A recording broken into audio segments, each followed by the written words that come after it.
the tariff war at the moment seems there is a possibility it's going to plunge the planet into a complete recession. Now that quite often when that happens, that creates tension and creates wars. One assumes that Trump does not want to put the US into a recession.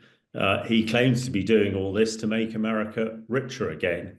So I'm sure if he starts to make America poorer again, then the tariff war would quickly dissipate. Certainly financial shocks can lead to conflict. Everybody is looking at that very closely and needs to be prepared for it. But I think ultimately it would be in Congress. And although, as I said before, Trump is unpredictable and inconsistent, the last thing I would have thought he wants to do is bankrupt the US.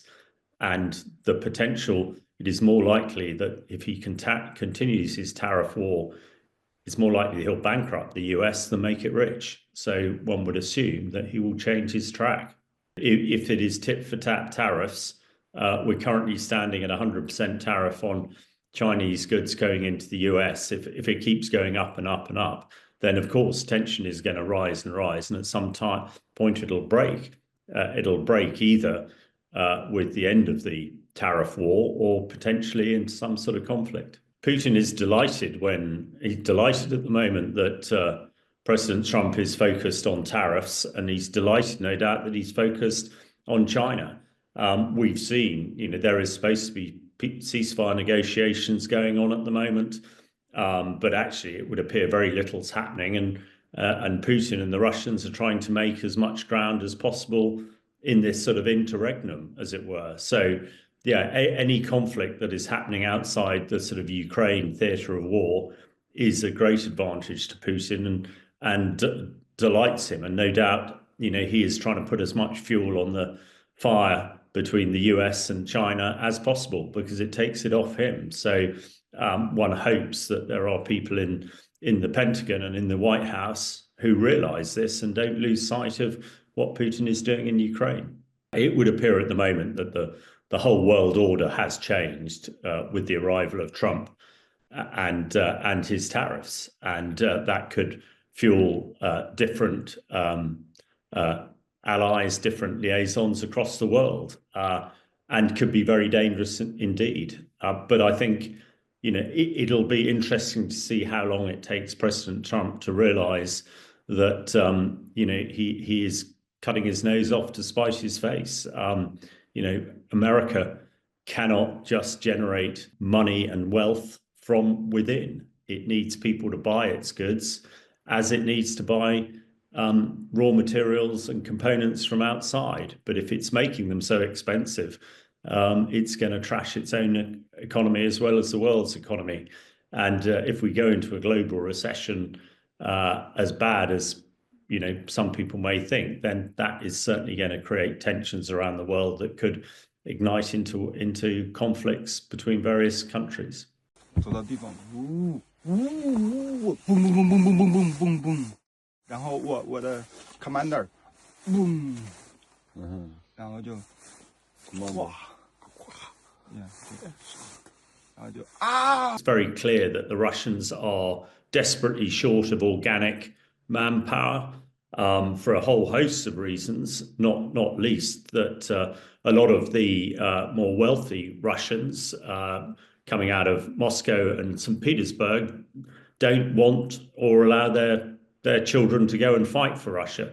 It's not seen as a good thing to do. And Russia has relied mainly on poorer ethnic Russians from the east of Russia. But it's clear that, Russia is running out of manpower. Some figures put the casualties of dead and wounded close to 1 million, which is, unsustainable, even for a country the size of Russia. It's been well documented that Russia is trying to recruit as many mercenaries as possible, paying them big salaries. Russian soldiers are paid far more than the sort of average salaries in Russia, which again is why quite a lot of people in Russia look at them with disdain, not seeing them as great patriotic fighters, but just there for the money. We've discussed in the past the North Koreans who sent thousands of soldiers to fight for Russia, again for money, and probably in return for technology, military technology, and probably also nuclear weapon technology. So when it comes to the Chinese, this is significant because these are Chinese passport holders. China is declared itself neutral in this conflict, but it's well known that they are probably providing a lot of spare parts for weaponry. They're certainly providing drones.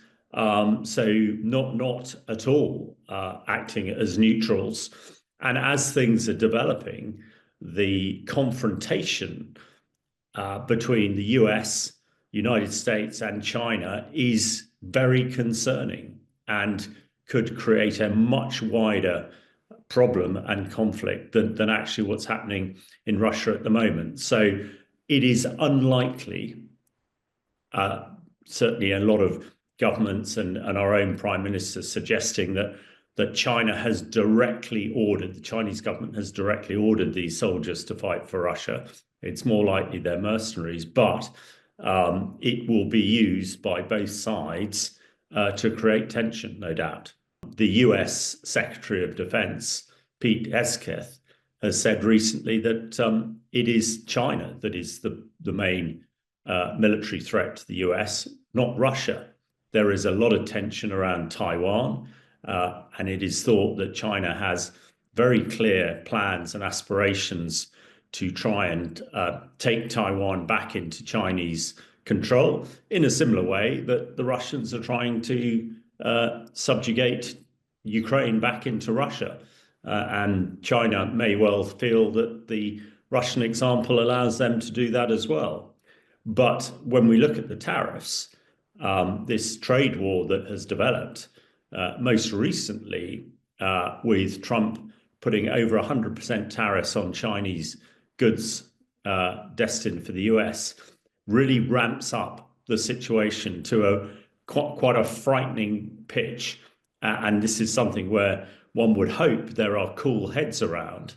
But that doesn't seem to be the case particularly with the Americans at the moment, and possibly the Chinese as well. Don't let some of these politicians go around saying, because I'm telling you, these countries are calling us up, kissing my They are dying to make a deal. Please, sir, make a deal. I'll do anything. I'll do anything, sir. I think we're in the very early stages of this tariff war that it's been called. And there are a number of ways it can go. In the worst possible case, it could develop into some sort of direct conflict. Now, one hopes that won't happen. One hopes that there are cool heads. And already in the US, some of the sort of big financial backers of Trump are starting to suggest that the tariff war could be very counterproductive. So one will have to see. But I think at the moment, disasters generally happen when a sequence of unlikely events occur. And I think that's what everybody is concerned about at the moment. When we then look at the tariff war between the Chinese and the Americans developing, these sort of incidents could spark a reaction way over and above that what one would expect. So I think these are very, very challenging and potentially dangerous times at the moment. And I think everybody is hoping that things cool off rather than get hotter.